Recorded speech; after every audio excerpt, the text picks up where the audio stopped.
Hello, everybody, and welcome back to the TripleJump podcast. It's a video game podcast. My name is Ben. My name is Peter. And my name is Ashton. Welcome, Hello, everyone, to the podcast. Hope you're doing well. You guys doing all right? Yeah. Surprisingly, well, maybe not surprisingly, I think because Ashton and I are certainly very tired. Are you tired, Ben? I'm feeling pretty tired. You're tired. Surprisingly, considering how tired we all are, I think there's a weird, almost upbeat, hysterical energy in this room. 4-day weekend. Yeah. Right. It's a bank holiday Oh weekend. my god, it's a bank. I forgot it was a 4-day weekend. You're off tomorrow and Monday. Oh my god, I'm gonna sleep so good. I'm off for 10 days. Yes. So Yeah. I will be on Hollyplop's next podcast. But yeah. And one of the Sorry. reasons that Peter's is on Hollyplops Yeah. is because it's his birthday. Peter's going to be Older. 69 years old. young. Nice. And so, as is tradition on the Oh, podcast, before or on your birthday, you receive a special present A from your special two present. best pals, Ben and Ashton. You've kept this quiet. Yep. And Sometimes I see you walking in with a carrier bag, but it didn't happen this time. morning, Ben kicked your present at me, and I threw it under the desk at Ashton, and then I was Ashton like- came in last as I stood there and obscured your view yeah, and I engaged held it you in under the table so Well you done. couldn't see it. It was proper espionage. Would you like your birthday present? I'd love it. Happy, please. happy Ostpionage. birthday. It's even Happy, wrapped. happy in birthday. Christmas wrapped in Happy, pink. happy. It's all I have at home. birthday. It's your Happy, 31st happy birthday. Fox is on it. Peter's Yeah. birthday next year, week, Very next Peter week, Austin. and next year, hopefully, Yeah, if he's a good boy. probably. Depends if he's allowed. It's a cardboard box. And box. Shipping address, Ben Potter. That's fine. It's just a Fortunately, work it's the address. office, yeah. It's all right. Address on box. Goodness me. He's getting in there. I'm getting in. What could it be? It's some paper. Some paper. paper. Oh my god. Qu'est-ce que c'est? Is this Team Toe Pelagus or whatever his name is? I think it's a better name than that. Yeah, I think I it's really really enjoyed the good. name. I can recognise him through the polythene, and he is a flipping background character as well. So I'm pretty impressed that I got Team Toe alone. It's Team Toe Pagales. Pagales? Tinto Pagalis? Uh-huh. Pagales? I don't know. What is it though? Describe it. So this is one of the pod racers from the pod race in Star Wars Episode 1. He is also there. You might not even know this. He features in the PS1 video game as like a fairly significant character. Well, of course in we those- knew that. That's why Video that's game why we got it. related. In those RPG style levels in Mos Espa, he is getting drunk in the canteen, and you have to buy him Fantastic. drinks to get him to give you information. Oh God, maybe I have encountered him then Yeah. at some point. So he says, "Don't forget to bet on me," and things like that. That actually does sound very familiar. This is, But this is Peter eerie. really likes weird little action boys do, and yeah. girls. And we were looking for like knockoff, like off-brand stuff. And I don't know if this is official. I think it is. I That think looks it might official be. Yeah. to me. But, It said it um, was official in the eBay listing. we saw a anyway. couple of really good unofficial ones, but they were really That expensive. can be really expensive. So we yeah. got you an actual official one for that weird little Hey, dude. that is just as good, if not better, because now on my shelf at home, I can put it not on the knockoff figures shelf, but Yeah. on the Star Wars shelf. The Star Wars shelf. He can go next to Darth Vader. Yeah. And then you've got Team Toe Pagalis. Pagalis. Yeah. Yeah. Everyone's favourite Starman. Yeah. Mhm. Happy There is- birthday, Happy Peter. birthday, Thank Peter. you. That's there are some even funnier named racers where in the Star Wars Episode 1 game that are just actual words. I can't even think of what they are. I'll have a look surreptitiously while we're Okay. doing an answer at some point. I hope And, they have action figures because then we've got an unlimited supply. Yeah, of just Yeah. year future on year. present Another ideas, one. more unhinged background. I just like Star how he's Wars characters. standing in the He he's looks like like he's fully won. arms up, like Don't forget to bet on me. Yeah. best day of his life. There he is. He's All won. of the things on the back are Excellent. in, I think they're in Chinese. Yeah, it's all in Oh, well, they are. I didn't even look Chinese at or the back. Japanese. I'm not sure on the I back think it might there. be Japanese, Oh. actually. Well, That's great. Good stuff, eh? there we are. Happy birthday, Thank Peter. you, guys. Happy That's birthday. lovely. Oh, you're very welcome. Oh. But enough about your birthday. Yeah. It's time to talk about all the fun we had this week during our sponsor. The reason we're talking about it isn't because it was sponsored, but because it was actually a lot of fun. And also, we need to clear some stuff up because there's been a big misunderstanding with some of you. That's right. We were sponsored by 2K to play WWE 2K23 this week. We had a fantastic cross-promotional inter-brand battle between Cultaholic and TripleJump. Some of you created characters for us. You know, we asked for that a few weeks ago. And we all went head-to-head. And it was great fun. And we said... The VOD will not be going up on the VODs channel. It's going to be a once in a lifetime opportunity. You need to come and watch it. Now, And the confusion, I think, also spurred from the fact that we were also doing it on Twitch. Yes. And we're not going to be streaming on YouTube for a couple of weeks. And there was a big confusion that we were never, ever going to be uploading videos, VODs, to YouTube again, which was not the case. No. They go on the VODs channel. We just weren't uploading this VOD. Yes. So some of you took that to mean that we are never uploading any VODs ever again, which is not true. No. And then some of you, upon realizing that actually there is a VOD of this going out, the reason we're not uploading it is because there's an extra special edited version going up on the Cultaholic YouTube channel on Sunday at 7 p.m. It's going to be really good. You should watch it. You should watch it. Some of you then decided, oh, well, then I'm not watching the live stream because I can watch it there. But it's completely different. It's different.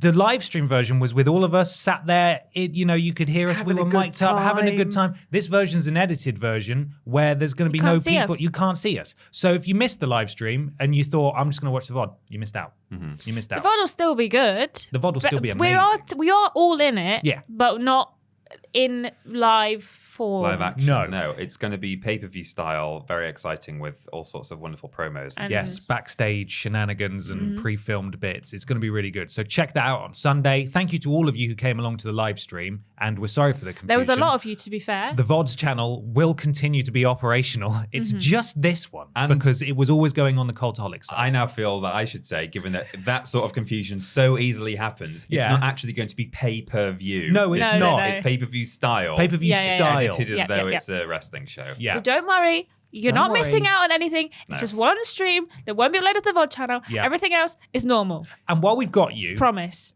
as we've said before, just to be triple clear, Yes. joint streams going forwards are going to be on Twitch. That's not indicative of anything to do with VODs. It's just instead of doing them on YouTube, we're going to do them on Twitch for a while because we're just going to try it out. So catch us on Thursdays on Twitch. There will still be streams on YouTube occasionally, but it'll probably be live reactions to big events and things like that. But the stream was really fun, wasn't it? Yes, I had a lovely time. I did some wrestling and I learned how to do it. Peter, did you figure out those names of those weird people? Slide parameter, which That's just sounds That's like just a dev That's tool. really good. And also toy dampener. Wow, if we could get you Could a you toy get me a dampener toy dampener? Oh, That'd be my good. God. We'll have to look. Ridiculous. We did also, talking about the 2K23 stream, promise our wonderful community who created some of our wrestlers for us that they would be credited in the description. That is still the plan, but I just want to shout them out now as well as a special thank you because you made some fantastic stuff. Rach by Nature made Ashton Matthews. Our wonderful editor, Leon Bacalzo, made Peter and I. Matty _Nelson 94 made Billy Ray Walrus. Brian Bumpus was made by Bad Joke Billy, as was Dick Mychinko. Rach by Nature also made Rules Boss, and Bad Joke Billy made Legs as Very well. good. So thank you to Legs everybody. was very well received when it came out. Yeah. Legs was a bundle of energy. Adam Yeah. thoroughly enjoyed Legs. So did everyone in the office who had it on the telly. Oh, good. And Oh, really? Legs came out and they were like, oh, what is that? And I was like, it's Sprints Legs. into the ring. Is this isn't it? Legs? Yeah. Could this be Legs? His very big legs. It's good. It's good so stuff. if you were there live, thank you for watching live. That VOD, there are currently no plans for it ever to see the light of day. So that we have was it a once safe in a and lifetime sound. opportunity. We do have a copy saved Just in case. Just in case there's a chance in the future. However, per the parameters of the brand deal, there will be an excellent edited pay-per-view style, but free to view version of the show on the Cultaholic YouTube channel at 7 p.m. with amazing, silly backstage things with people in costumes and stuff. So make sure you tune in and watch that. It's going to be really good. I think it's time we talk about this week's sponsor. Oh, yeah. I forgot. We Yeah, I haven't know. done that. Bloody hell, it's been 10 minutes. I have the sponsor today. Yes? Oh, you don't look impressed with your own God. sponsor. It's one of those. I don't know if it's going to go down very well. I'm kind of preemptively thinking it's not going to. Big movie came out this week, didn't it? It sure did, yeah. And there's one thing in that movie that's quite common in a lot of other games. Fish. Fish? You remember there was those fish in it? Yeah, there were fish The in fish there. in it. Were there? Okay. There was a big fish Yeah. and some small fish. I don't know how I'm going to segue in. Go on, just say it. What is it? So because of all the fish, there's a spin-off. You could get it from McDonald's, and it's called the Super Mary Rose Movie Hang on, meal. the super what? Mary Rose, which you might know as being the sauce you get on a seafood cocktail. Like a Mary Rose dressing. like a prawn cocktail sauce. I thought it was going to be like super It's a Marina Mary- Bros. it's I a thought you said Mary Mary Rose. Bros. Yeah, And that's I was what like, is that Harry? Why not No, just no, Harry? no. Rose? Is it- are they getting married? Rose. Mary Rose. Rose. movie. Meal from McDonald's. Brilliant. Is it got lots of sauce? Yeah. It's all sauce. There's no meat. There's no food. It's It's just sauce. a tub of sauce. Just A it's tub of seafood cocktail sauce. a wet cardboard Hey, box. Morty, those who can we don't go know- back in time to when McDonald's did the Mary Rose sauce? Yeah. Do you remember Super It's Mario just- Rose movie? Worcestershire sauce and Worcestershire. Worcestershire sauce and ketchup and mustard and mayonnaise. Is that how you make it? Pretty much. Yeah. Wow, it's not Wow. very elegant, really, is it? No. It sounds very fancy. It's but just a bunch of sauces. 3 sauces. We've Yeah. learned Sauces. something today. It's not real. Oh, come Oh. now. And it's bad. I tried for ages to think of something for the Super Mario Bros. Movie. Well, we and got that an was advert. the best we could come up with. We got was it because we got a Happy Meal Toys advert before the movie? Maybe it's the masked singer. Yeah, they're doing masked singer You'd toys. So think like, you can't Mario's get coming much worse out. than that. I don't No. think.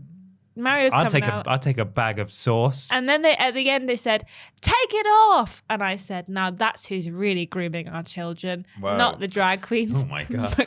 She, you were 2 seats over from me, and I heard you say drag queens, and I was like, I have no idea what she's talking about.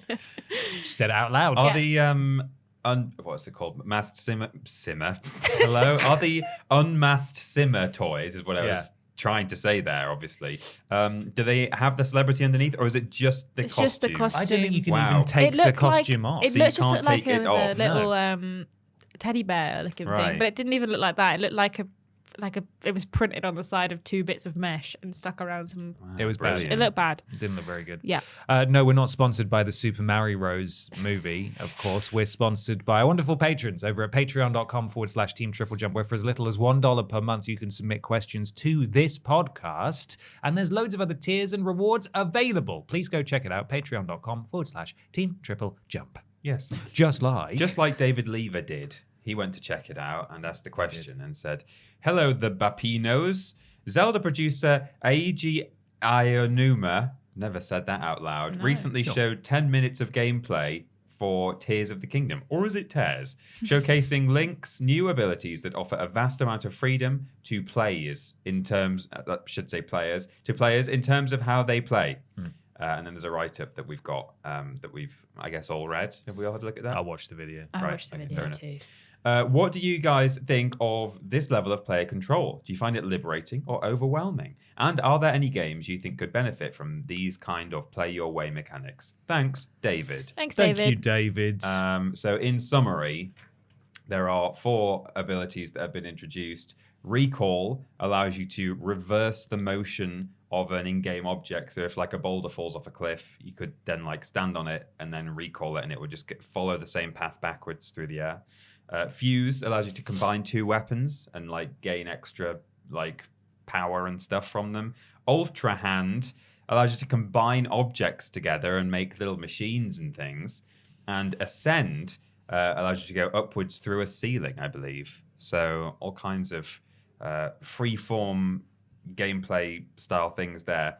I think this works pretty well for Legend of Zelda or, for a Breath of the Wild sequel, because although I have not really ever sat down and played Breath of the Wild because I'm not much of a Switch boy at all, one thing that I've seen a lot of on Twitter is like viral clips of people combining the abilities in really strange ways.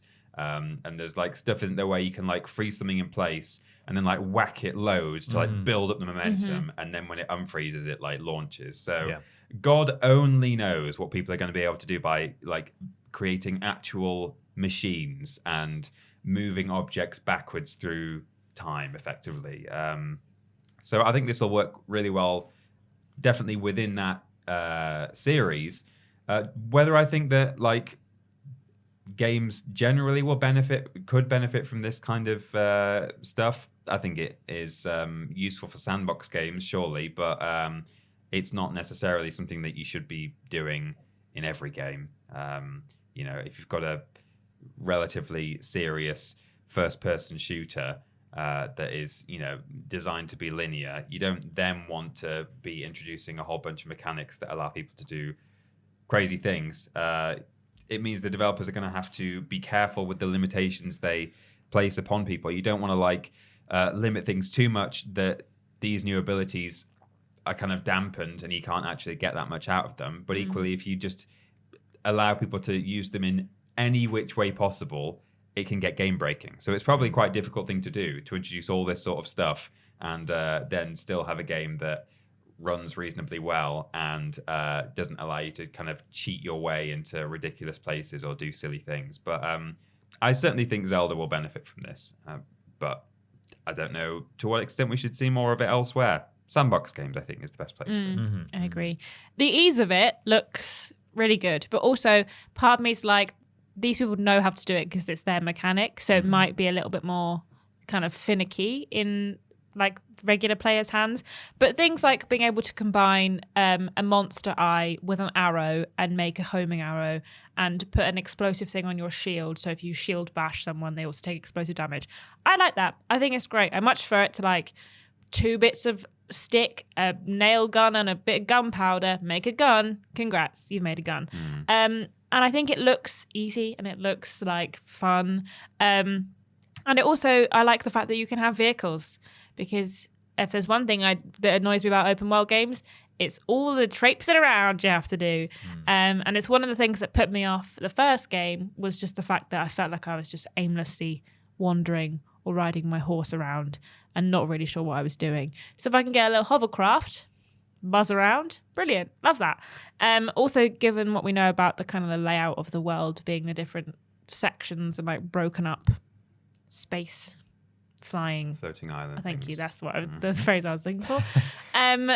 I think it would be interesting to see how people make things, and I think it also will be interesting just to see how people's creativity like flows and see what kind of machines we get, because like Peter said, I can imagine it will be absolutely insane what we're going to get. I also like that Knack's in the game.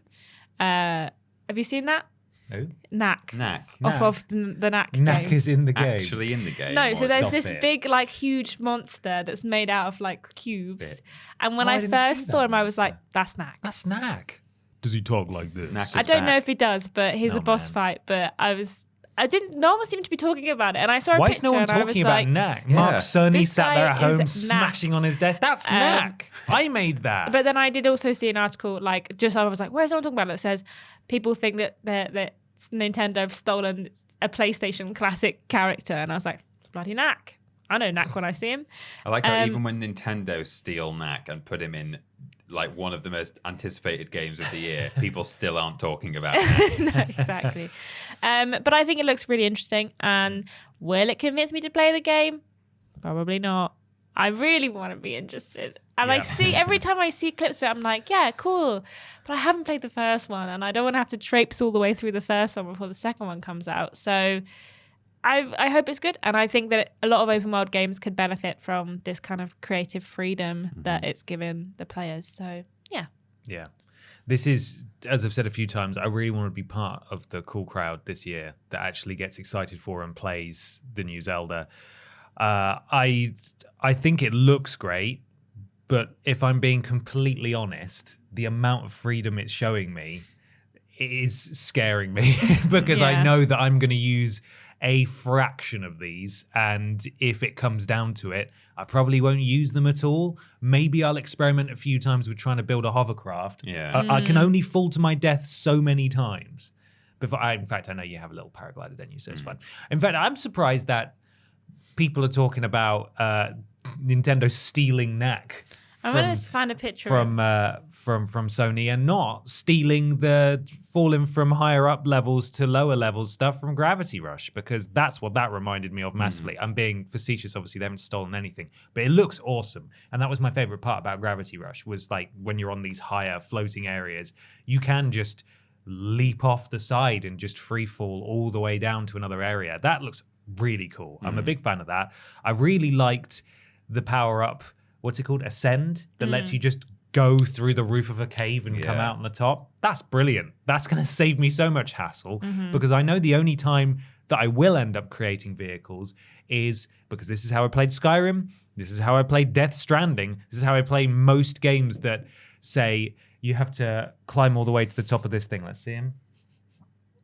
A little bit. It's It looks just like a Minecraft Guy made monster, of really. cubes, Yeah. but yeah. If I have to climb up to the top of something and there is a correct path, but it's not immediately obvious, I will brute force my Yeah. way up Yep. the steepest possible angle. And that, during those instances, I might employ some tactics for like building some stuff. But you're right in that these moments are going to go viral. Some people are going to create the most unhinged, ridiculous things. They're going to break the physics of the game. Yeah.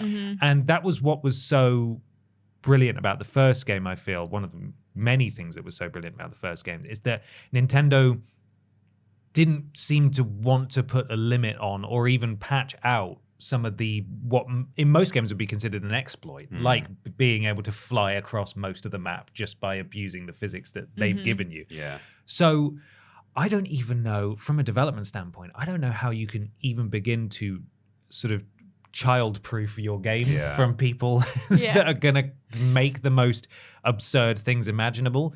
I think it looks great.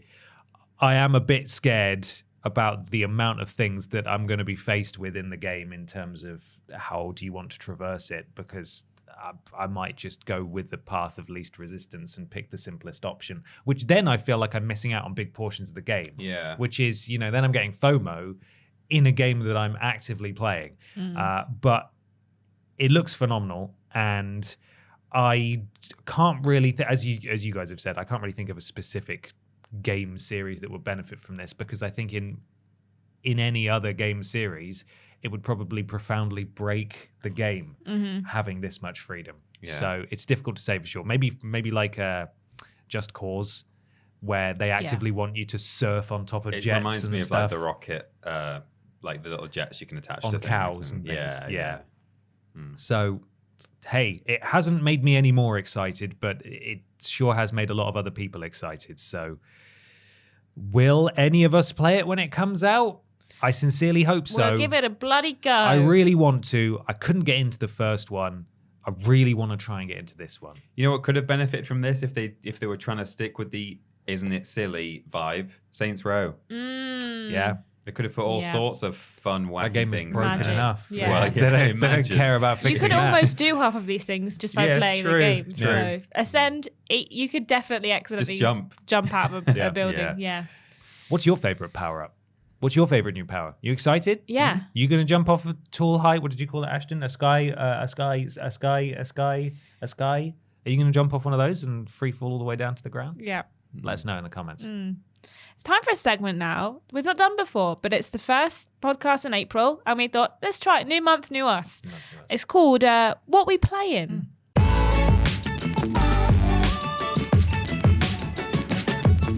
It's What We Play in time. Time to talk about the games, what we have been playing. Peter, you're about to go on holiday. Yep. Have you been preparing by cramming in as much gaming as possible ahead of time? I have. I don't know specifically why you two are tired this fine day, but I am tired because I stayed up playing Resident Evil 4 until 2:00 in the morning. Blimey. I knew what time I should be going to bed. It got to that time. It got to 20 minutes past that time. And then it was, I really, really need to go to bed because I've got the podcast in the morning. I'm just glad we don't have the usual joint stream today, because I sometimes find that quite sleepy making at the best of times, just because it's a nice warm room. There's three of us, and we're all sitting on a sofa. Busy day, Thursday, busy morning. So yeah, it's a mercy really. I'll just sleep at my desk and hope no one notices. I won't tell anyone. No. But wow, I'm like really enjoying that game more and more and more as I go through it. I think Is it still disturbing? distressing was the word I used last time.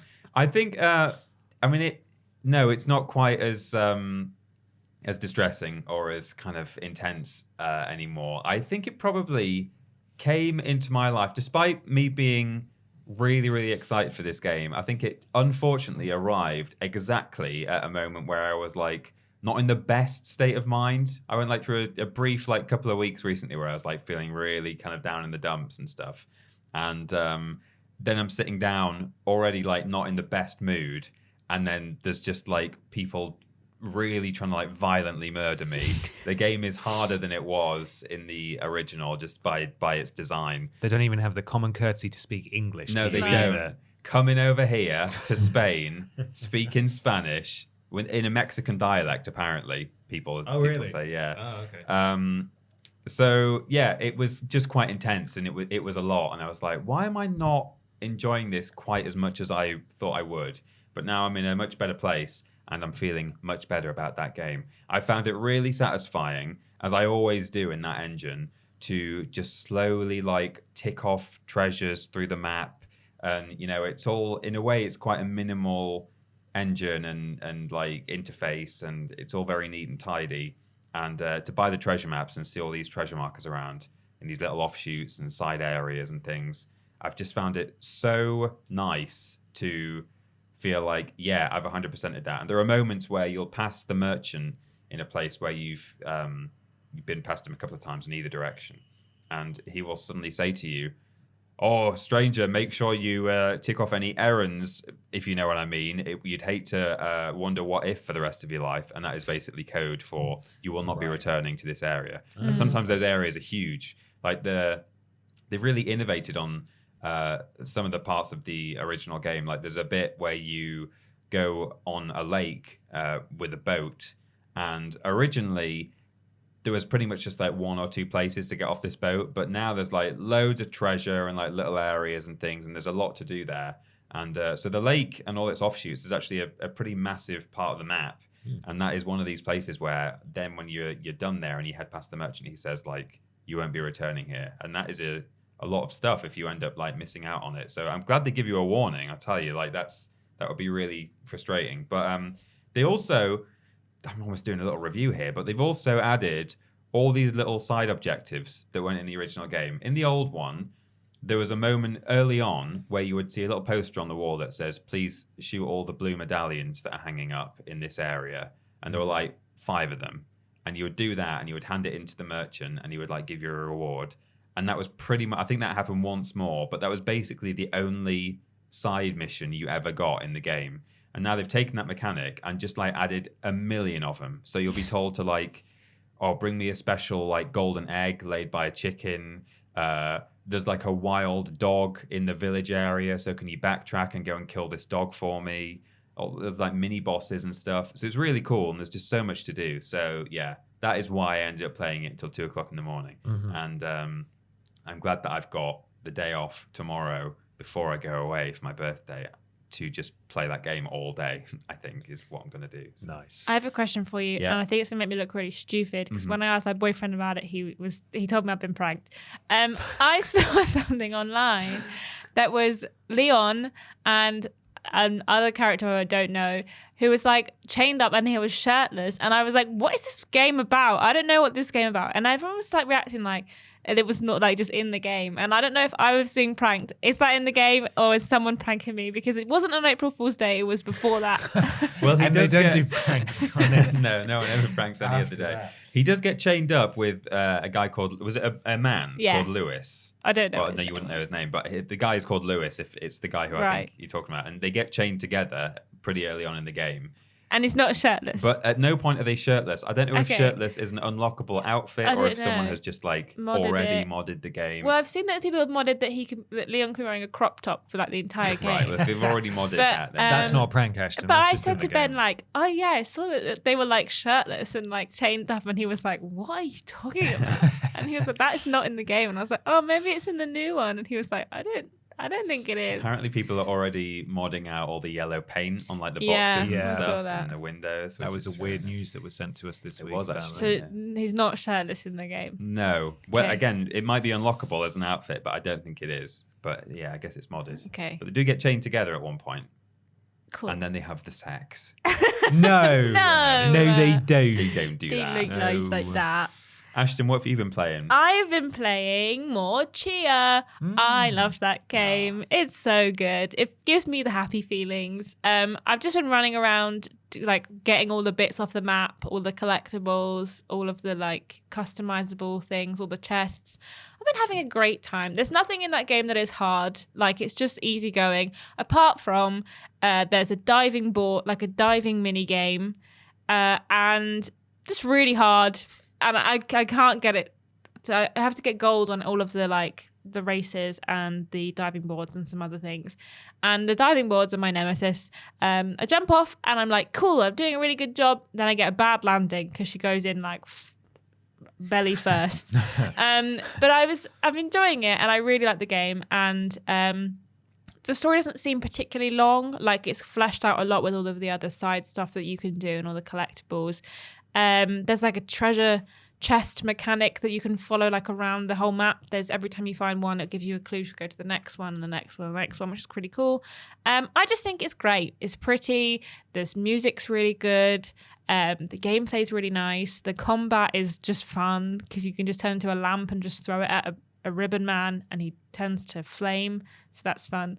Wow. And it's really good. And I just think everyone should play it. It's just a nice game and fully recommend. I want to play it when I've finished Resi, and then probably Star Wars will be out as soon as Resi's over. But Yeah. I do want to play Chia this year. Chia is really good. Also, I've been playing some Sackboy: A Big Adventure because that was added to PlayStation Plus this month. You met Rules Boss. I met Rose Boss. Zoom, zoom. When I saw it, I was like, why has someone ever talked about this before? And then I realised, and then someone was like, yeah, the boys, when they played it, they talked about it all the time, but I'd never played it before, so I wasn't expecting Zoom Zoom. And then when he started going, hello, I was like, Yeah. Same accent. He wears the same hat. color Wears the hat. scheme. It's got like a red gem on it. even, yeah, I it think, has, hasn't yeah. But as we discovered, devastatingly, it's a case of very niche parallel invention because he does predate Rules Boss. Yeah. He was not a Nightmare. conscious influence on Rules Boss No. at all, but they are the same. They are one and the same. And we've been really enjoying that. We played some more last night when we got back from seeing the Mario movie. And it was Don't know great. why I'm laughing. And it was good. I like that game. I'm excited to play some more. So yes, that's what I've been playing this week. Nice. I Also Minecraft, but it's not important. I play that all the time. are you still working on you're doing the modded version, right? Yeah. If you play it a lot over the weekend, like I've been playing the what's it called? Minecraft Dungeons. Dun- Vault Hunters, Oh, sorry. Vault Hunters. Yeah. Sorry, the not thing that Hat Dungeons. filmed. Yeah, sorry, Dungeons is Vault Hunters. Yeah. Yeah. Yeah, I've been playing a lot of that. It's really good. Nice. It's a good mod pack. No, you what? It's a good mod pack. It's a good mod pack. Okay, cool. I wish I knew how mod packs work. I have no idea. I can't do it. It's too complicated for me. I have played some more Gears 5. I think I'm maybe just over halfway through now. I've got to they've taken a page. Well, it's difficult to say where they got this influence from, right? But it did come out after Uncharted 4 did their more open sections, where you would just get a Jeep and like, here's a big open bit with lots of points of interest. You go to this bit if you want to progress the story, but you can go see some stuff. There's a couple of bits in that where you get like a big, I don't know how to describe it. It's like a sled with a sail on it, and you get to race it around some icy tundra. And there's a deserty bit as well where you get to do the same thing. I wasn't too interested in smelling the roses and stopping off everywhere because you can pick up components for Jack, the little robot friend that you have, and upgrade his abilities. And I imagine there's a lot of stuff there and some collectibles and things. But I just sort of stuck on the golden path and went directly to where I was supposed to go to. Still enjoying it. It's still good fun. Still don't really care about Kate or her whole deal and what's going on with her. And it does keep taking me out of it a bit. Excuse me. That it's just Laura Bailey's voice. That's Laura Bailey. We played a worse game that's out this week, and we're pretty certain that it's Laura Bailey, and she sounds a lot like Laura Bailey doing the Laura Bailey voice. And so that's sort of taking me out of it. We've spoken before about how voice actors sort of reach a point of fame or infamy where they get so popular that they just sort of do their own voice. And that in and of itself is a weird thing unique to video games and not to movies or TV shows, where it kind of takes me out of the experience a bit because it's Troy Baker. There he is. It's out next week, by the way, Troy isn't Baker. it? Worst games Next ever. week. Is it? Yeah. Yeah, it is. Okay. Well, there you go. Little heads up, and then maybe some Laura Bailey in it. So I'm still playing through that. I am enjoying it, mainly just because it's a fun co-op game rather than it's a sort of profound video game experience. But I do hope that they announce a sixth one soon. Lots of rumors and scuttlebutt that we're due a sixth Gears game to tie off that new trilogy, but nothing as yet. The only other thing I have played is Pokemon Gold, which I have been playing sparingly from time to time. I'm still using my ridiculous cheated up version that I've got all the cheats on. And I caught a what was it? It was a dragon Dratini that evolves into Dragonair and then Dragonite, the big dragon Pokemon. Oh, of course, yeah. I knew you would orange when one. the big orange one. Yeah. Delivers post sometimes. Yeah, he in looks various like versions. he's your friend. He's a friend-shaped. He's friend-shaped dragon. Yeah. I called him. What was it? Dragon. Oh, there was a great name. Really good name. I came up with it. It'll be worth the wait. Yeah. Wyvernon. Wyvern. Okay. Wyvernon. That's pretty good. That's what I called him. He is technically a dragon because he's got little hands. He's got 4 appendages As and we all wings. know, wyverns only Big have difference. arm wings. Only have arm wings and 2 leggies, and that's it. But anyway, I've got Wyvernon now in my party, and I've just teamed up with. Well, that name doesn't make sense then. Well, I You could- said that's he what was a he's saying. dragon. So why would you call him a wyvern?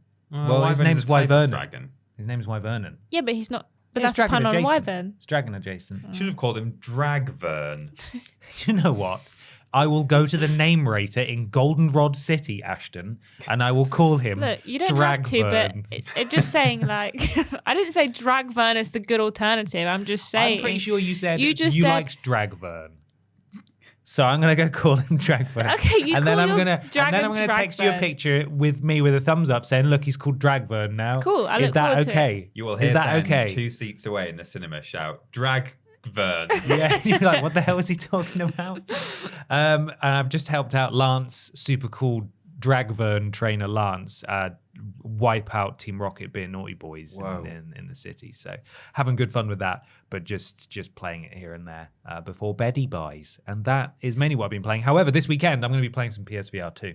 Oh yeah. I'm very excited. So I'll be able to tell You you got about who's someone my bringing friend. it? My All right. friend's my friend. I don't have one. I'm not. No, I'm not I was gonna spending- say. I'm not buying one.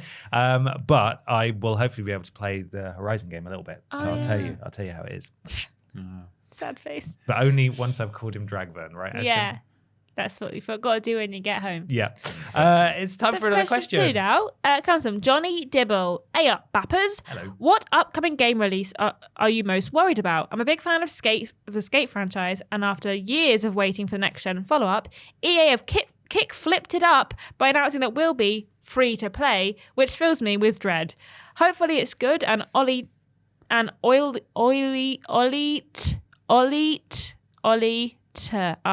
my words. Much love, Johnny. Excuse. I did not understand that when I read it. That is really and it good. just came through into my brain I'll as I eat was reading it my out loud. words. Yeah. I've got a little write-up here about what's going on. This is from Video Games Chronicle. Skate 4 is free to play and officially titled Skate.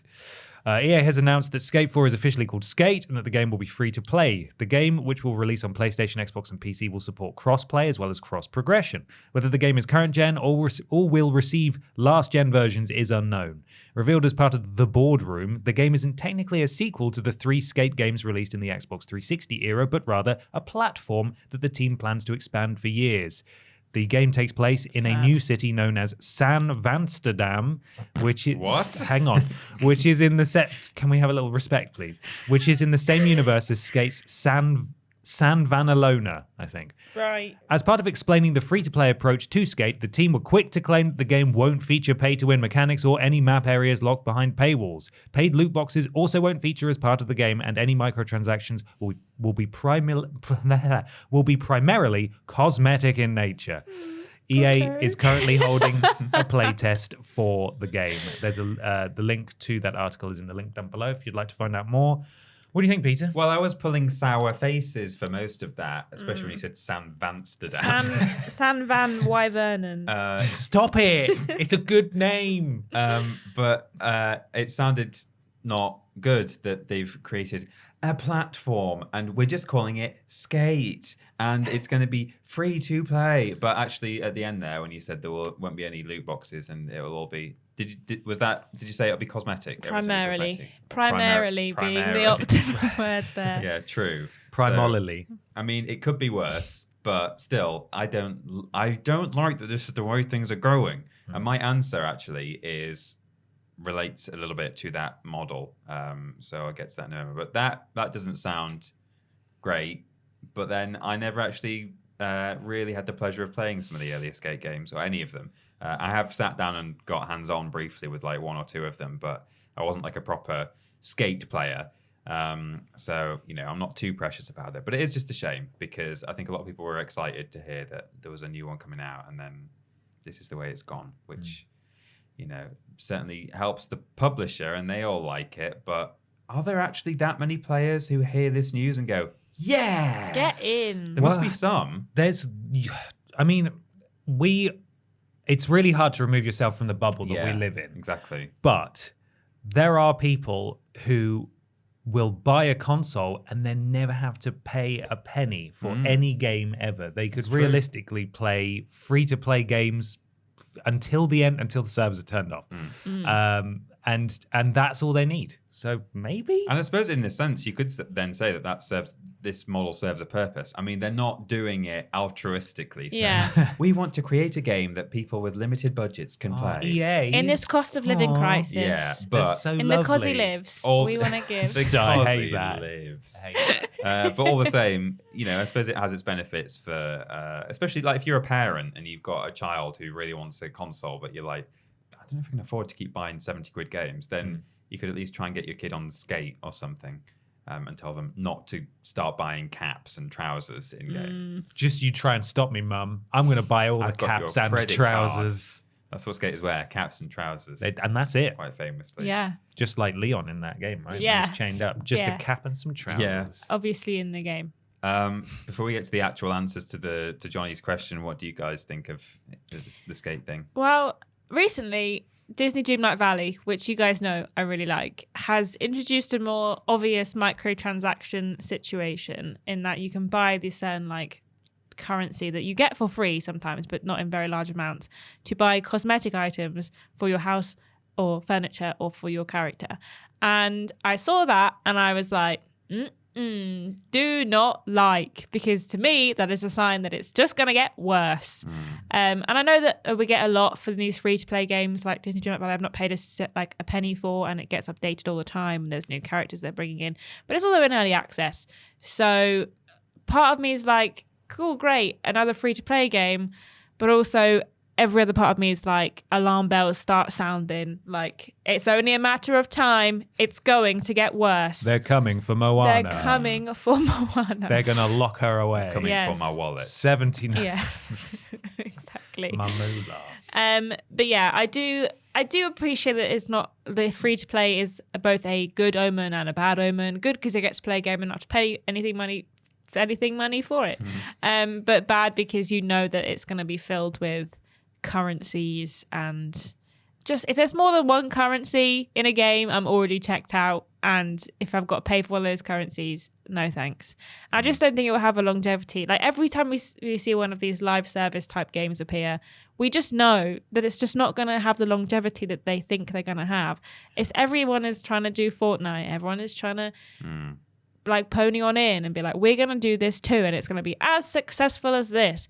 But as someone who's not really a fan of the Skate franchise, and I don't know that many people that are, I can't see this game being the one that breaks the trend. And it just means that people who are excited for it, when this dies, because it eventually will, because they will not be making money from it anymore, it means that you're losing out on a game that you've been looking forward to, which is a shame. So developers and publishers seemingly have cottoned on to the fact that live service has become a bit of a dirty word for players, specifically within the core audience. And so referring to it as a platform is a very sneaky way of describing it, but it's quite clearly live service. Yeah. And I just, personally, I'm not that bothered because I can't play Tony Hawk. I'm rubbish at it. I really wish I was good at it, but I'm terrible at it. And then when Skate first erupted onto the scene and everyone was saying, this game is flipping incredible, I downloaded and played the demo, and I was even worse at that. So Skate is never a game series that I've been able to get into just because I'm bad at them. But I really feel sorry for the fans of that series who were really looking forward to a proper Skate 4 sequel, because regardless of how this shakes out and how predatory the live service element is or is not going to be, it absolutely will not be what a full-blooded Skate 4 No. sequel, retail release would have been. It's just not going to be that. You're going to be logging in and doing daily rewards, and you're going to be grinding towards levels. Very good.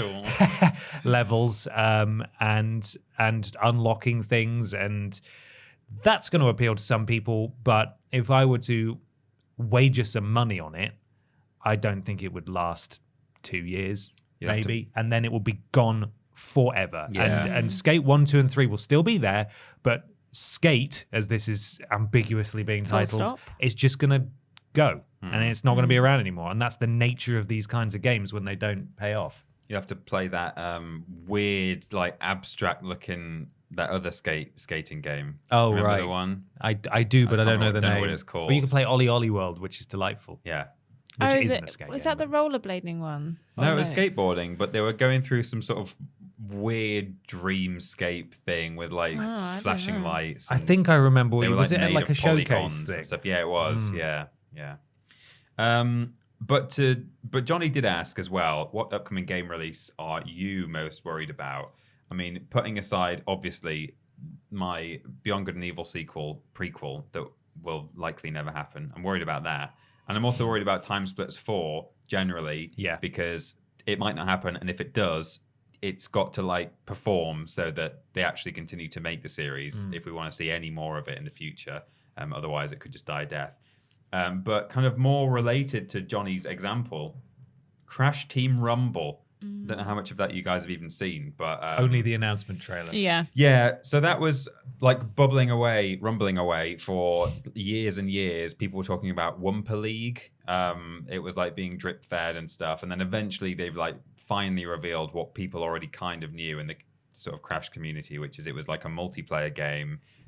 But again, it's basically live service. It's going to have season passes. It's going to have in-game purchases. Apparently, none of it is pay to win. I think it's all going to be cosmetic, and you'll be able to like get, the little banners you get on Call of Duty where you like make a little card with like choose things Different like that. little aspects. Yeah, and you you have victory music, which are little snippets of soundtracks from other Crash games and stuff like that, so you can unlock. I think it's all unlockable, or at least some of it is unlockable in game through performance. But sounds you can probably exhausting. but you can probably pay to just get it straight away.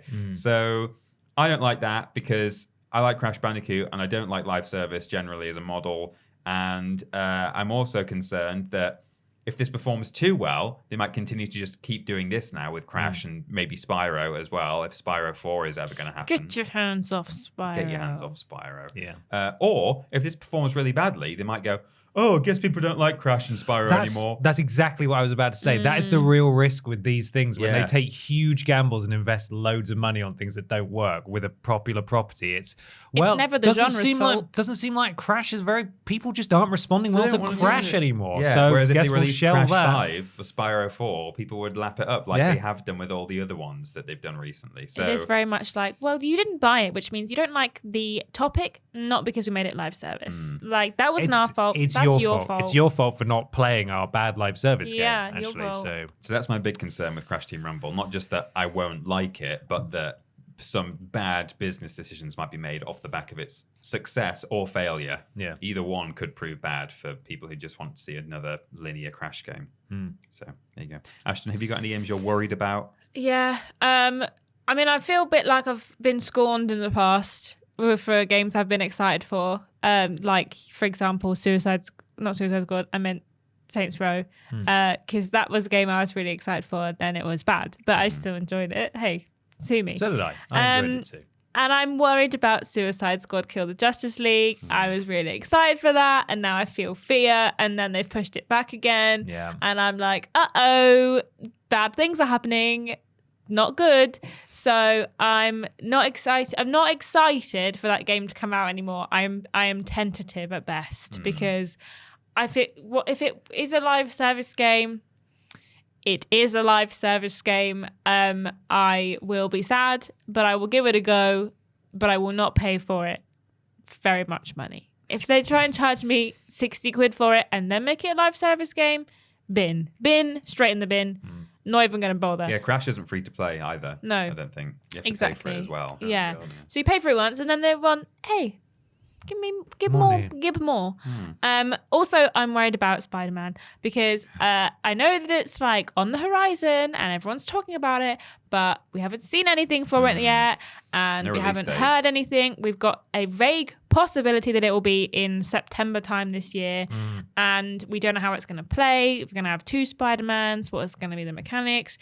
I really liked the first 2 Spider-Man games, and I am hopeful, but I feel an inkling of fear because I don't like this idea of getting my hopes up too much because they've been crushed before, and I don't want that to happen again. So I'm worried about Spider-Man because I am excited for Spider-Man. It is worryingly quiet, Spider-Man. It is a I bit. keep thinking, what's coming out this year? And I'm like, oh, yeah, Spider-Man. Spider-Man. Because they keep saying like, well, we never got a date. It was like coming 2023 or something. And then Venom said September. It's September. Yeah. And they're like, Venom, you can't say that. It's like, Shut lol, up, my Venom. bad. Yeah.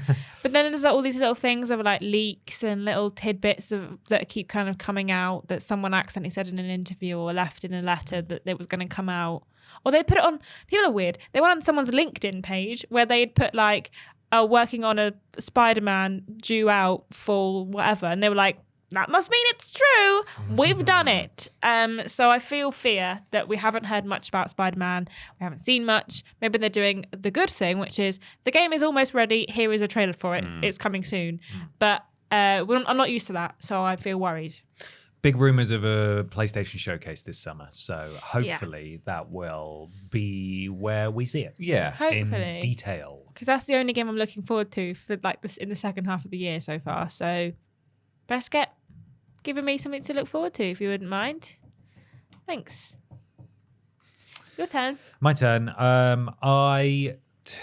For reasons that are selfish, I'm a little bit worried about Star Wars because I do have that pre-ordered and I wasn't a huge fan of the first one. And I don't think this one will be bad because the first one was not bad. However, I did not enjoy the first one as much as everyone else. I'm a little bit worried that I won't enjoy the second one as much as everybody else as well, and it'll be a bit of an uphill battle for me.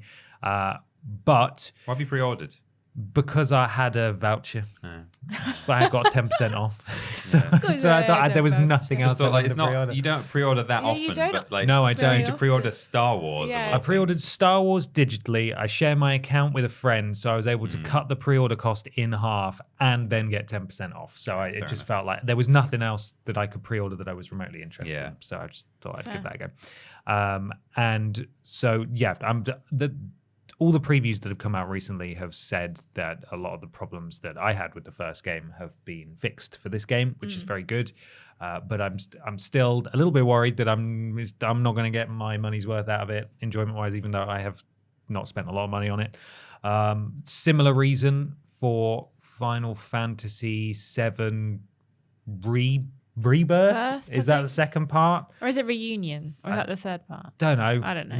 Something. Something rather. And that is the first opportunity they will have to truly split from the canon of the first game and do their own thing. And I'm kind of worried that it's all just going to absolutely fall apart.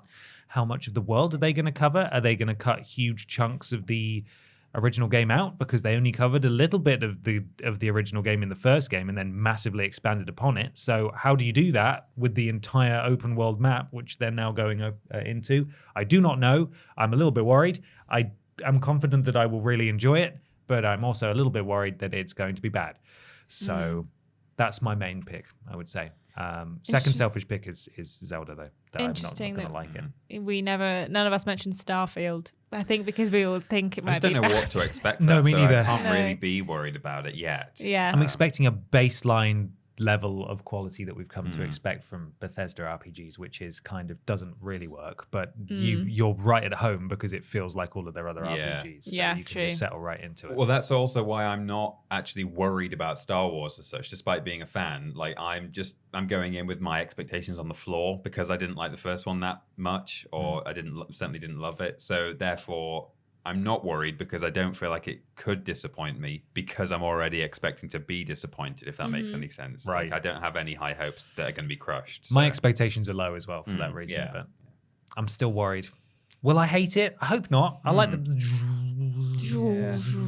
etc. We pretty much every question today, by the way, is a big discussion. Yeah. So Yeah. great question. Any one of these could have been a big discussion in any other week, but there's a big, huge big discussion There today. is. Yeah. It's time for something a little bit strange, a little bit peculiar. It's weird news time. Oh.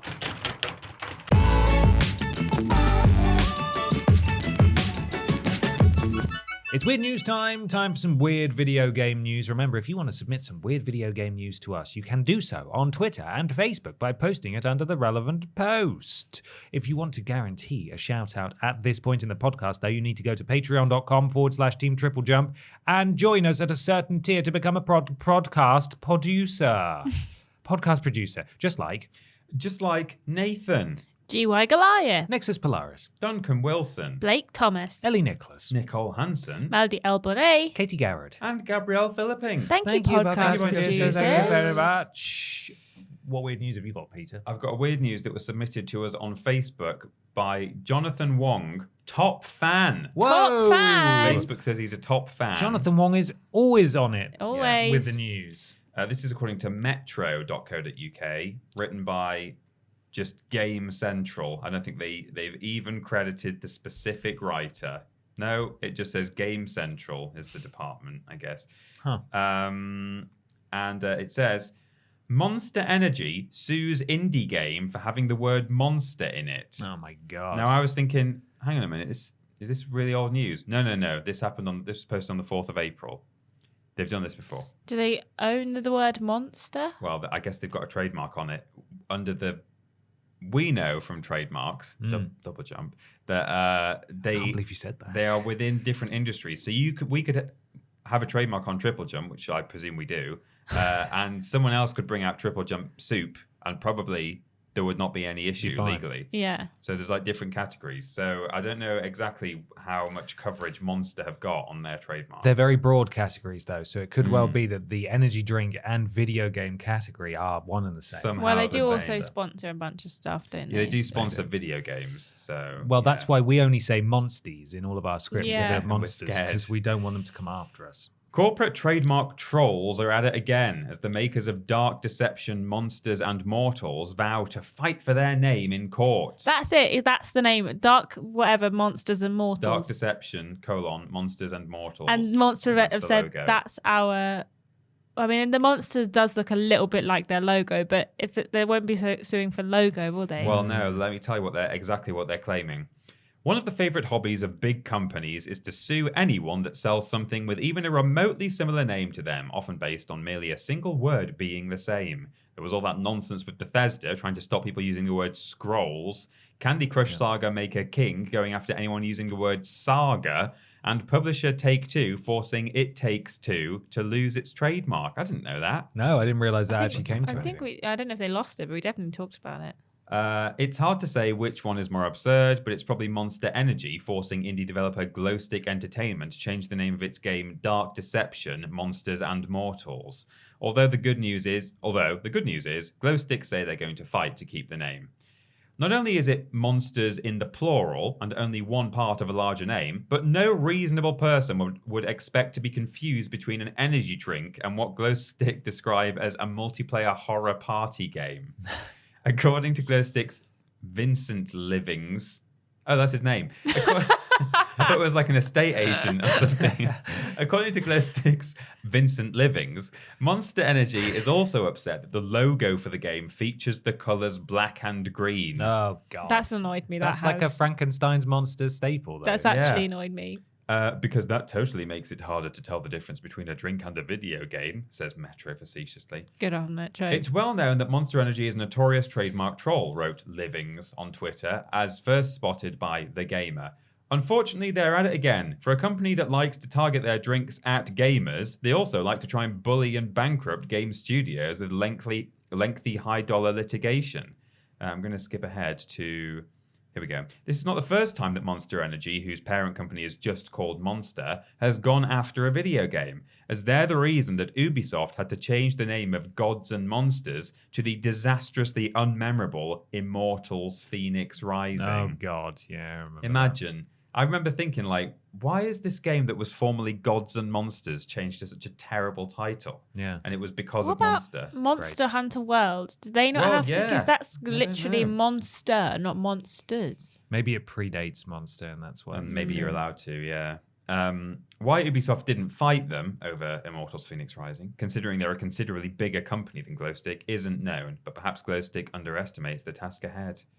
And it continues just to say that Monster Energy is a bully that's owned by Coca-Cola, said Livings. Great. Yeah, so there you go. Don't use the word monster. We've said it about like 15 God, times now. we're and gonna it's get Call this bankrupt. the Monster Jump podcast. Yeah. They might get us.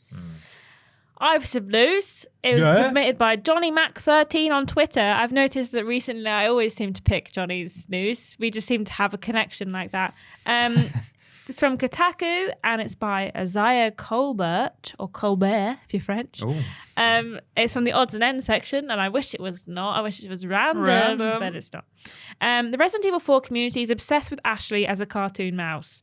Fan art of Ashley Graham as a whimsical cartoon mouse is much better than any corporate generated meme. And in the animation, in the little drawing, it's a little animated, well, not animated. Like it's a a little comic anime mouse, and it says, "I crave cheese, Leon." And then the guy, the merchant, says, "Got some rare cheese on sale, stranger." Just like that hit film Rakakuni from that other film. Right. Capcom's social media team has been hard at work churning out a cavalcade of fan cams and thirst trap posts to generate buzz for the Resident Evil 4 remake. However, as is the case with most things, it's work created by fans themselves has more staying power than any corporate-generated meme ever could. Specifically, it's a madcap meme of Ashley Graham... Specifically, Atlantically, it's a madcap meme of Ashley Graham reimagined as a tiny cartoon mouse that spread like wildfire in the games community. But where did the meme come from? Kotaku investigates. Oh, Luke, get on it. Luke sighs and walks 6 feet from his bedroom to his office and sits there. Then there's a second subheading that says, Moushly Graham is cheesed to meet you. 2 weeks ago, a Twitter artist named Agrimora posted an innocuous bit of fan art transforming Ashley Graham, the president's daughter, into a little mouse.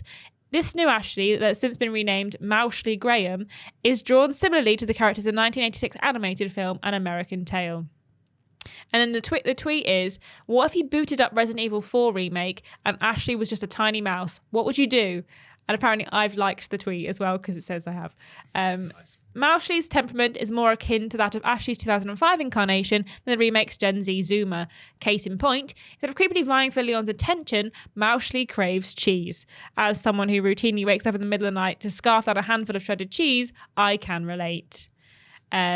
Speaking with Kotaku... Do you think they actually do that? Go downstairs, get a handful of shredded cheese, and back to bed. It's a meme, isn't it? I mean, I don't know if Luke's actually doing it or not. It's but not written by Luke. No. Oh, is it not? Okay. well, Isaiah. I don't know if Isaiah is specifically doing this, but it's that I've seen so many memes of I think it me is a meme. eating shredded cheese at 2 a.m. or whatever. Yeah. Speaking with Kotaku, Agrimora says, Mousy was inspired by fellow artist Salomon Kale Lorenzo's fan art depicting 2005 Ashley's giant ass Dumbo ears. Now, they found Lorenzo's caricature of Ashley As now... in, like big ass Dumbo ears. Just big. She had big ears. I missed I couldn't understand the last part. Giant ass, Ashley's Dumbo giant ears. ass. Dumbo ears. ears. Yeah. Okay, I thought Dumbo ears might be some sort of like slang for Bot. No. Wasn't sure. They found Lorenzo's caricature of Ashley's now hidden satellite dish-sized ears very funny. The drawing sparked a thought. What if Ashley was a mouse with big ears? And this thought lingered in my head for a while until one day I decided to doodle the idea in MS Paint and post it to the internet. The rest is history. And then there's another subheading. The Moushly fan art virus is highly contagious.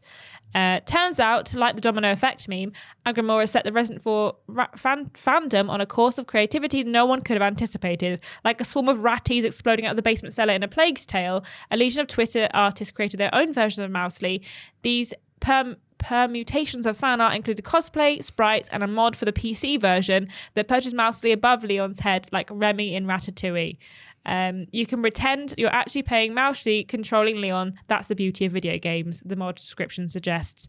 Here are some of my favorite Mauschly content, and then they've included a bunch. And so basically the Twitter has run with it, and you can now play as Mauschly in the game if you wanted to.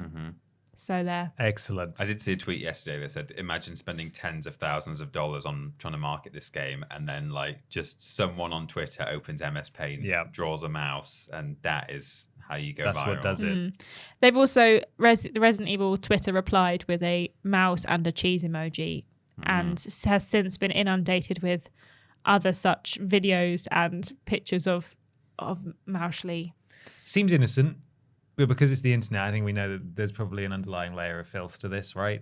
Yeah. I guess so. I just can't imagine this being as sweet as it seems. Well, there's got to be a dark side to this there'll that be a we're dark not side talking to it. about Yeah, it. some people will be are just like, at face value, it is just a sweet thing, but there will be a subsect of people somehow There's making always a this weird dreadful. group of people. 100%. I've completely managed to miss this as well. Right. This Mauschly trend. I feel kind of sad about it.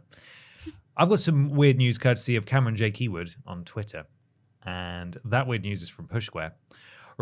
It's not. 2K Sports battles EA's golf sim with free John Cena DLC for PGA Tour 2K23. Cool. I'm going to break down that title for you. PGA Tour 2K23 is 2K's one.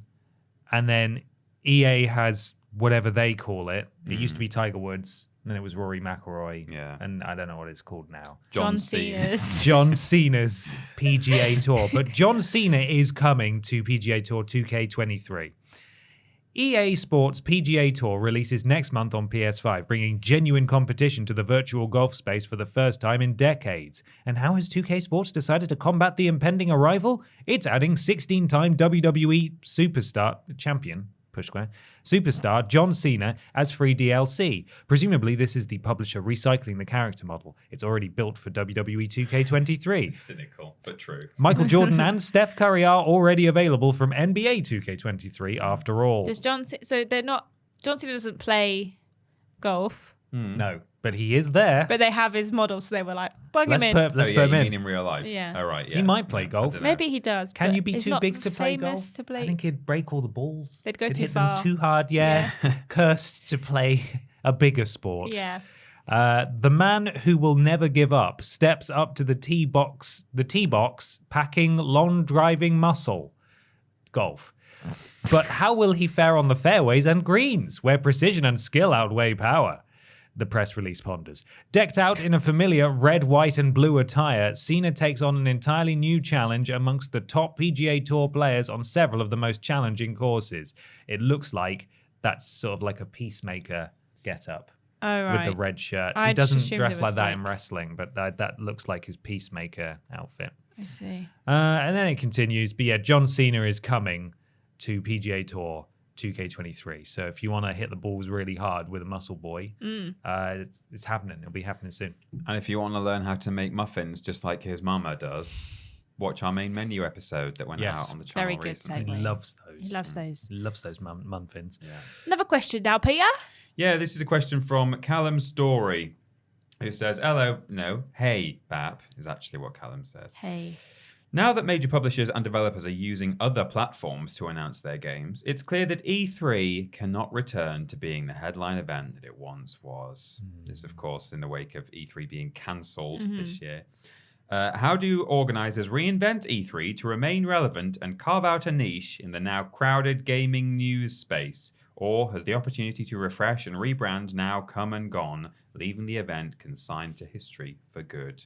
Thank you, Callum. Thank you, Callum. I do worry that, I don't even know if I worry. I don't think if it really matters to me that much. But my concern would be if I was working at or with E3, that the brand now is just always going to carry a kind of stale sort of stench to it. So that even if they completely reinvented it and said now we're going to do this thing that we've done our market research and this seems to be the thing that we should be doing. If it's just under a banner called E3, it might just feel like, oh yeah, but it's E3 though, isn't it? Which isn't necessarily fair. My point is that like arguably you could have a whole new show with a whole different brand name come out, and people might like lap it up and say, oh, this is an interesting new thing. But the moment you call it E3, perhaps it wouldn't do so well.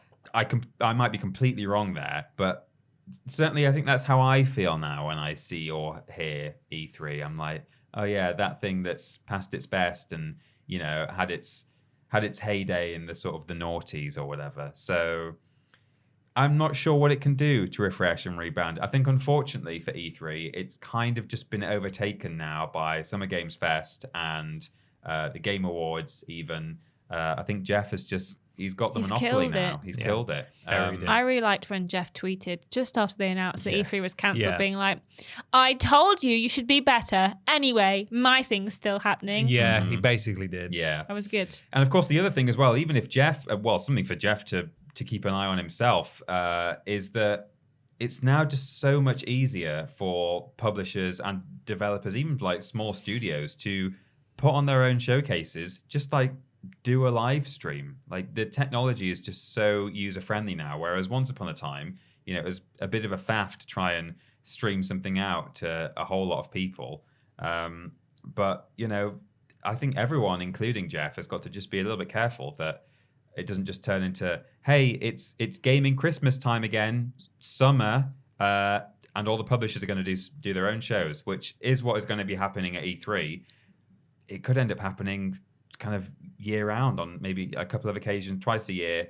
All the publishers just say, we're all going to do like some shows, our own shows on our own channels, restreamed by like IGN and GameSpot, and that's it. I don't actually think necessarily that the Game Awards is ever going to fizzle out. That will always be a big corporate event where people are putting trailers on. And likewise, Summer Games Fest seems to be doing pretty well at the moment. It is a nice E3 alternative. So he's probably safe. But yeah, E3, I think it's kind of dead now. It's not going to come back from where it is. I think it's sad. I was a bit sad. It is sad. But I think that the thing about E3 that I do think is now going to be missing with this new kind of vibe is that E3 was a lot about also going and trying the games and experiencing the show floor as much as it was about going to the showcases, because like you say, showcases you can watch from anywhere, but you can't go to a conference virtually and try out a bunch of games and speak to like the people that are there talking about the games. And I think that is the bit that I think will be a shame to lose out on, because whenever I've gone to like an EGX or whatever, it's always nice to go and be like, get hands on with the game, and the people who are there are really keen to talk about the game and tell you about it, and that's always really nice. And you lose a lot of that like actual hands on and like interpersonal connection of the show floor.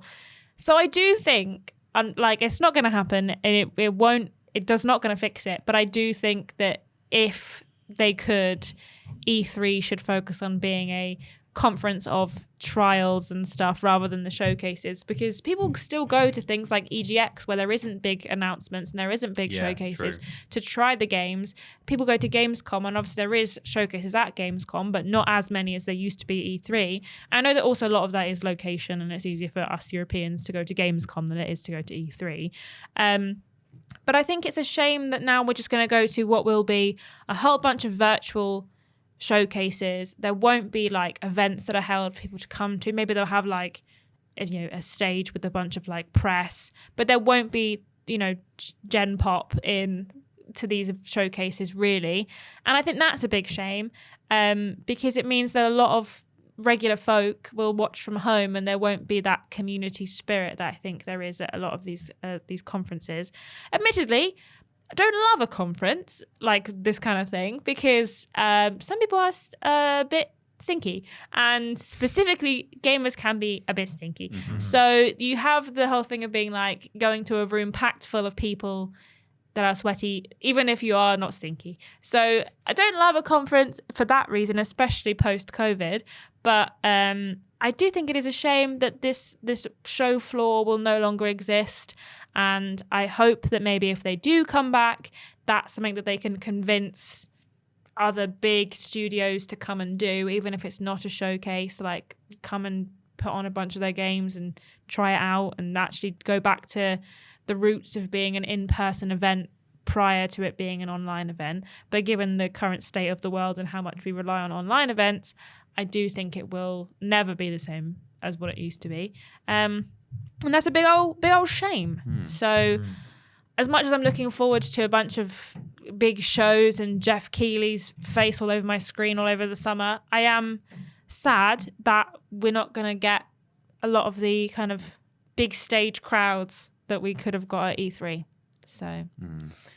Yeah, I'm kind of gutted. You know, E3 was cancelled during COVID, and then they did an online version, or they cancelled the 2021 show. They did an online version last year. No, yeah, did they? Well, they tried. There was only a few actual E3 shows, but because a lot of the other studios did their own stuff around the same. So it was just online. Greg Miller was hosting, I think, and like we signed up for press access and you just went into like weird chat rooms. It was very strange. And then this year, obviously, they were hoping to return for the first time post lockdowns to have a big proper show, and they've cancelled it. And that's in the wake of, I think, a couple of big publishers dropping out. Ubisoft were the last ones to drop out. Sega also dropped out just before then. I think a lot of the problem with this, from the scuttlebutt on Twitter and stuff, is that they just charge way too much for buying space on the show floor to represent your game. And a lot of companies, rightfully, as you guys have said, are realizing that they don't even need to be there. They just don't have to be there. And we made a video like 3 years ago that we plug every single time E3 comes up in you know, as a topic of discussion about whether or not E3 is dead. It's a great video. James worked really hard on it. It's on the channel. You should go watch it. I think it's called E3 is Dead. And it goes into a lot of the stuff that I think is basically the underlying causes for how we've got to here. Again, I don't know if E3 can come back. So if they do, they can't be in the... It's almost like there's a sense of pride from the organizers in that they have to be perceived a certain way. Like, they don't need the LA Convention Center or anywhere that big or that expensive. They could feasibly go to somewhere smaller and cheaper. But then when the brand is that damaged already, are they just going to get endlessly dunked on for that by people online? And is the conversation just going to be like, they don't even have the confidence to go to their usual place, even if it's the most business sensible decision to go to a smaller place? So if you can't beat them, do you join them? Do you scrap off E3, or maybe combine it, or go to Jeffrey and say, listen, E3 is done. However, we, the ESA, would like to throw our full financial support behind you and what Summer you're doing. Games Fest. How about you do what you're doing already, but then there is an actual attendable version in a cheaper location. They just like rebrand E3 under Summer Games Fest. Well, exactly. And if they wanted to keep the brand of E3 alive, it could be E3 presents Summer Game Fest, or Summer Game Fest presents E3, or E3 X Summer Games Fest, and the two could just work together on having because Jeffrey is dominating these live streams. The sort of medley of all the developers and publishers submitting stuff to be shown on one stage. He's the only person doing that at the moment to any effect. And so why would you try and compete with that when your brand has taken such a battering, and what you could potentially offer is not what people want anymore?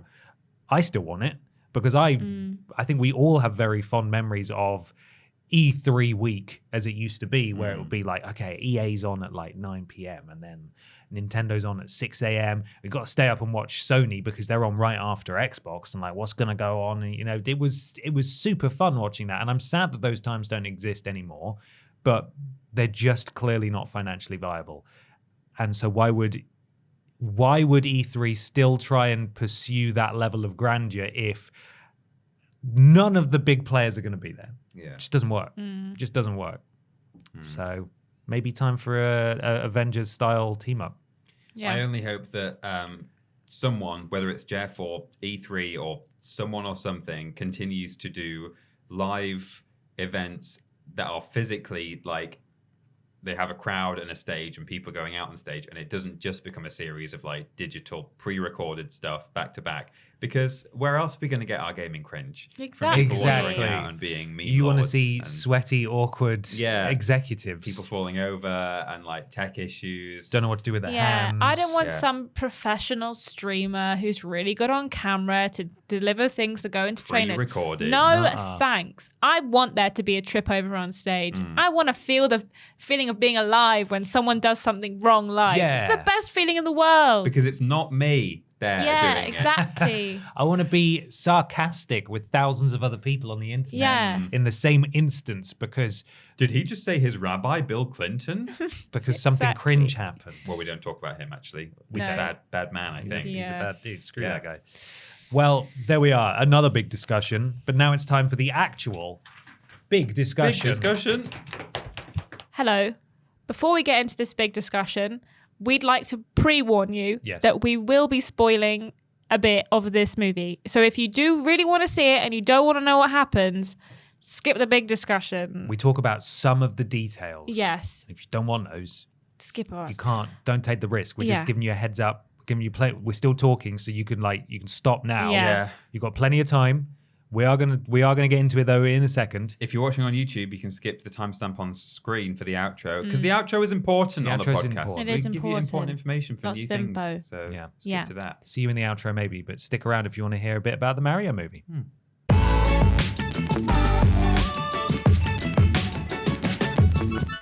This week's big discussion, it's big discussion time, by the way. This week's big discussion comes courtesy of Joe and Captain Cone from the Patreon. Thank you very much. And I believe this is Captain Cone's write-up that you've put on the running order. Mine's No, slightly yours different is than yours. different than mine. What is it? Mine's Captain Cones. What do you make of the Super Mario Bros. Movie, and then it says in brackets 1993's critical reception? Did I do it right?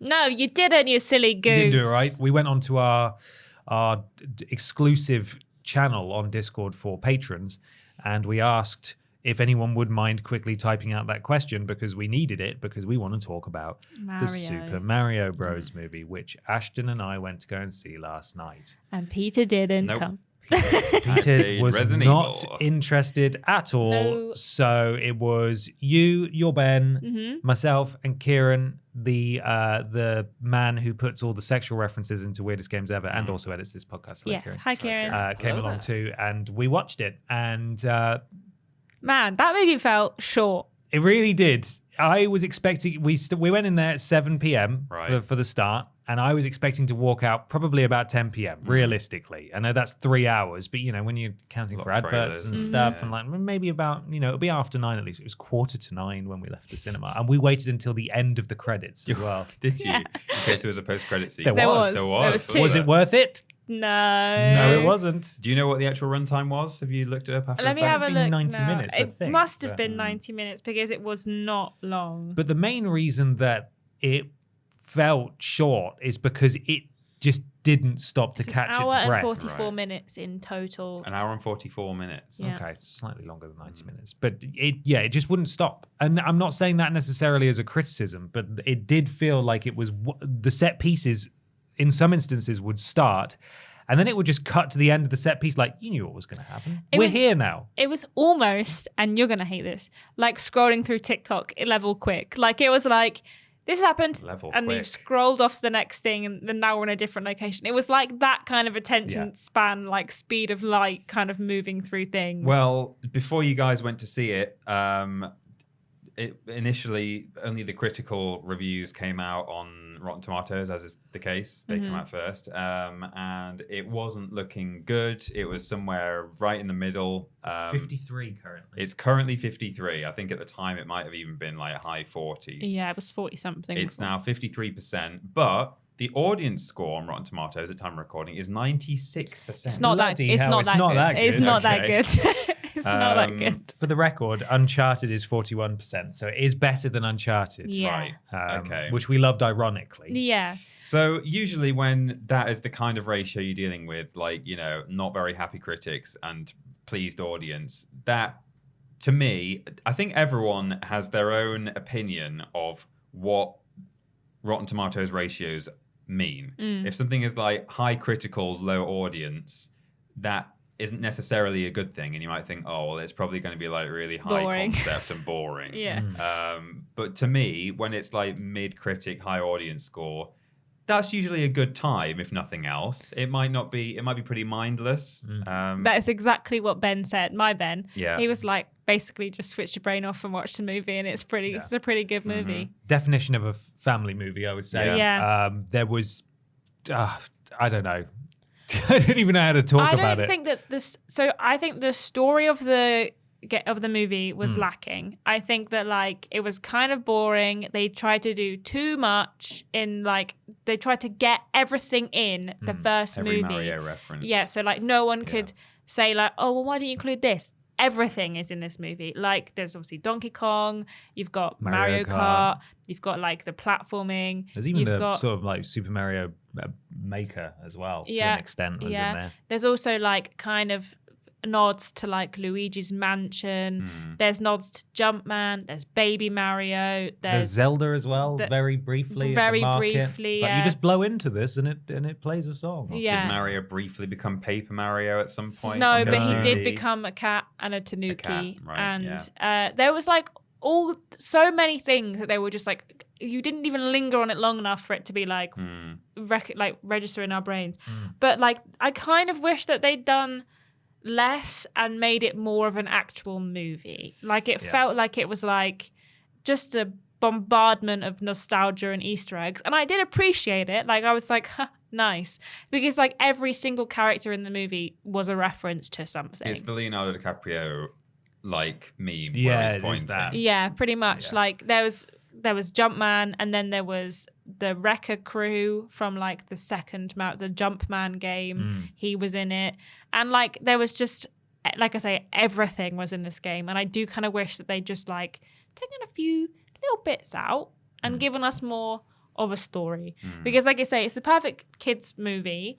But as someone who really likes animated kids movies, and when I mentioned the Trolls movie in the car on the way home from the cinema, my boyfriend got very upset with me. He said, that's not a reference, you cannot say that. And I was like, well, Trolls movie is a good kids movie, so get on my level.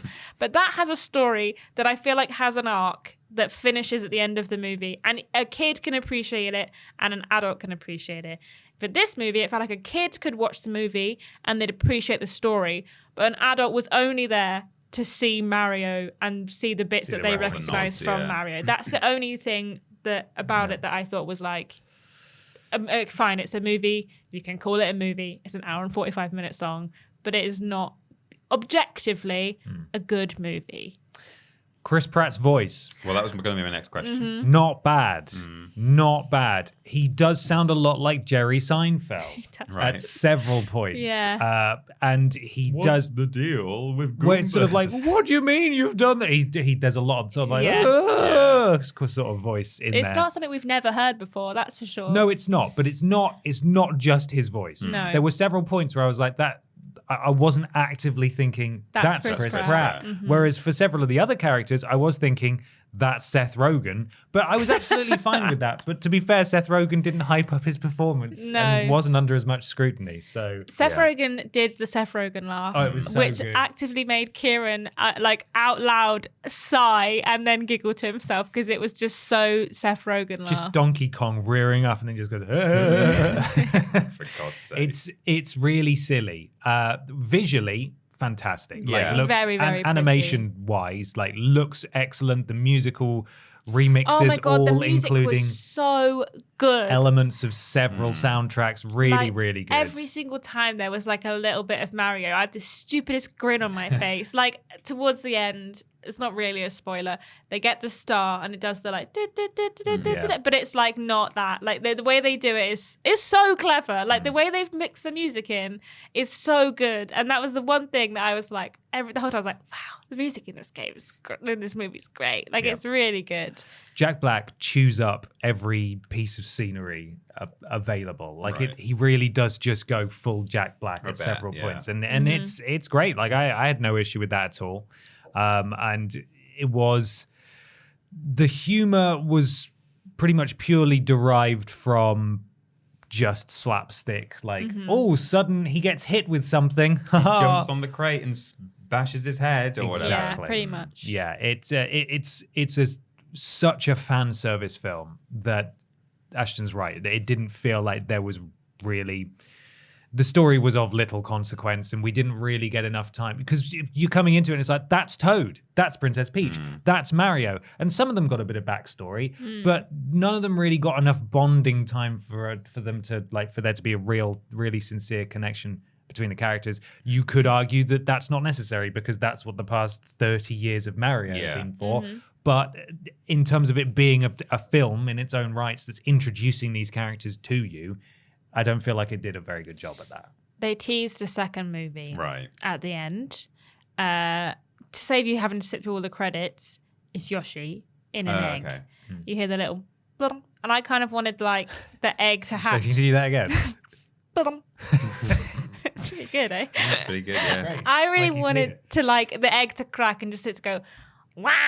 Yeah. I was really hoping Waluigi would do something. Well, that's probably because they need villains as well, I guess. Yeah. They just want to recycle Bowser. But the thing about it is that for this second movie, they've kind of painted themselves into a corner a little bit because at one point in the movie, Peach says, "Another human. I've never seen another human. I'm the only one here. I don't know where I came from, but here I am." And you're like, okay, well, there's actually quite a lot of humans that we know of in Mario's lore. So how are they going to appear? They're going to have their own little thing. And me and Ben were joking on the way home that there's a Lumos in the thingy, in the movie. And at one point, Peach says, there's a whole galaxy out there. And we were the YouTuber things being what's going to happen in the next Mario movie? At 51 minutes, she says, galaxy. We're doing galaxy next. Yeah. And I was like, good, I can't wait for that. But like I say, there's loads of stuff. I'm like, what are they going to do next? Because they've literally done they packed so much into this. They're going to have to rely on these characters now that they've not really built up all that much. But Charles Martinet is in it, and I saw that he was in the cast. Yeah, he plays both Jumpman and also Mario's dad. Yeah. Because Mario and Luigi get some backstory in New York first before they start up a plumbing business, and then they get sucked down a magic pipe. It definitely. It's a silly animated kids movie, but it did kind of jump the shark for me at the end. I feel like after we've recorded this, we're going to have to record a little bonus thing to go before this discussion where we say we're going to be talking about some aspects of the film. So if you don't want spoilers, maybe don't listen. Yeah, that's true. However, if you Peter, I know you're really excited. Do you Please want don't. I would just wanted to go the day after you. That's all. I'm actually going to just say what happens at the end of the movie now. Yeah, please do. So the entire of Bowser's gigantic lava-spewing volcano airship thing that he's been using to invade the various kingdoms bursts through the magic pipe into real New York. Yeah. Crash lands in the street, seemingly does untold damage. A lot of damage. So many deaths. He crushes Major tons casualties. of buildings. Oh my God. And then they just have a light-hearted fight in the street, and everyone comes out at the end and goes, "Yeah, well done, Mamma Mario." mia. You could have a drink. We'll get onto that in a second. Anyway, I'm getting ahead of myself. But yeah, everyone comes out and applauds, and I'm just thinking the overwhelming military response to this situation would change the tone of this Because event. at the beginning of the movie, there's a water main break that's making major news and is an actual issue that they're having. And then in that same spot, later at the end of the movie, an entire ginormous spaceship crashes into New York from the underground.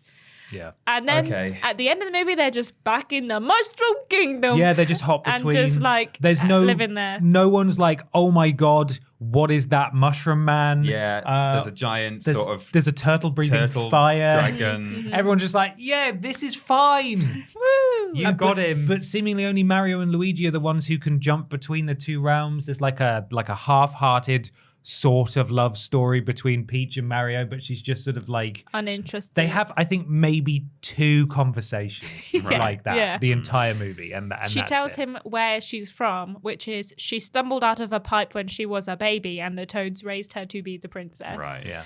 And then later on, she's giving him a bit of a pep talk, saying, "You don't know how to quit, and that's a good thing." And then later on, Bowser says, "You don't know how to quit." And he says, "Yeah, I've been told that before." And then Just like that. yeah. And I mean, we joked afterwards that you could have a drinking game for the amount of times they say "Mamma Mia." They say Mamma Mia a lot. a Really? lot. Yeah. And like, I was a bit upset because the two bits from the trailer, the off to the Mushroom Kingdom and the let's go, didn't happen in the actual movie, and I was Didn't really they? upset about it. Like, I was like, "Oh, controversial. we're about to fight Donkey Kong." That's where Mario says, "Let's go," go. but he didn't say that.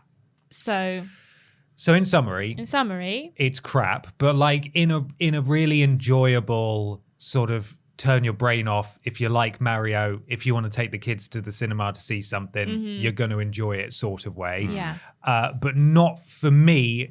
Crap in I enjoyed it as much as I did Uncharted, because that was just one shark jump after the next in Yeah. terms of how rubbish that movie was. yeah. Uh, I would not tell someone to pay and go and see it at the cinema. If they were unsure, I would say, just wait. It'll come out on something. it will be out. On What do something. you think its implications are with the perhaps slightly ebbing idea that video game movies are bad? You know, Sonic has already done a little bit to help, get us away from that idea. And what else have we I guess sort of Detective Pikachu, if you can call that a video game movie. You know, it's been a better time in recent years than it ever has been.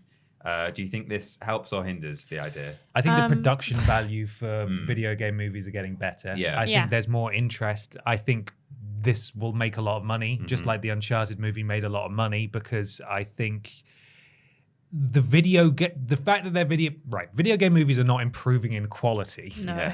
but they are improving in value to studios. Yeah. And so if there's a big enough IP, they will throw enough money behind it so that you can at least go and see/hear well-known actors represent your favorite video game personnel, but with a high budget. I think this movie's less about the star power of who was in it than Uncharted was, because I think Uncharted would have done bad if it didn't have Tom Holland absolutely. in it. Yeah. This, I think, I almost feel like maybe would have done. I mean, we don't know how it's going to do yet, but I feel like more people would have been to see it if it didn't have Chris Pratt in it.